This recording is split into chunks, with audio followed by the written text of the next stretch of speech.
Asianet star singer season 10 കഴിഞ്ഞ വാരാന്ത്യ എപ്പിസോഡുകളിലെ സംഭവങ്ങൾ ഇങ്ങനെ. ജൂൺ 14, 15 തീയതികളിൽ സംപ്രേഷണം ചെയ്യപ്പെട്ട 23, 24 എപ്പിസോഡുകളുടെ ഡീറ്റെയിൽസ് ഇങ്ങനെ. ശനിയാഴ്ച സംപ്രേഷണം ചെയ്ത 23-ാം എപ്പിസോഡിൽ ആദ്യം സ്റ്റേജിലെത്തിയത് കോൺവെന്റ് സ്കൂളിലെ മത്സരാർത്ഥി.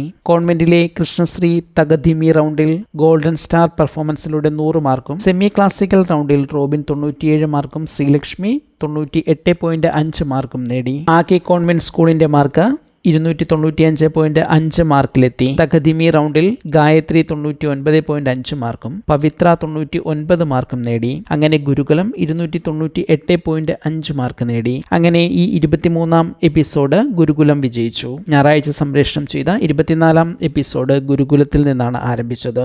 സെമി ക്ലാസിക്കൽ ഹിറ്റ് റൗണ്ടിൽ കൃഷ്ണപ്രിയ 98 മാർക്കും, തകധിമി റൗണ്ടിൽ വൈശാഖൻ ഗോൾഡൻ സ്റ്റാർ പെർഫോമൻസിലൂടെ 100 മാർക്കും, വിധുരാജ് 99 മാർക്കും നേടി. ആകെ 297 മാർക്കായിരുന്നു കോൺവെന്റിന്റെ സ്കോർ. ഈ എപ്പിസോഡിൽ 2 സ്കൂളിലെയും മത്സരാർത്ഥികളെ ഇടകലർത്തിയാണ് അവസരം നൽകിയത്.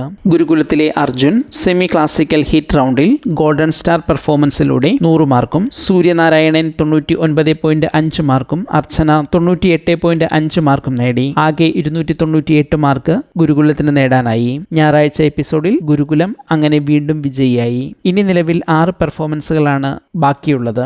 ഇപ്പോൾ പുറത്തു വരുന്ന റിപ്പോർട്ടുകൾ അനുസരിച്ച് 4 പേർ ഈ റൗണ്ടുകളുടെ അവസാനം പുറത്തു പോയേക്കും.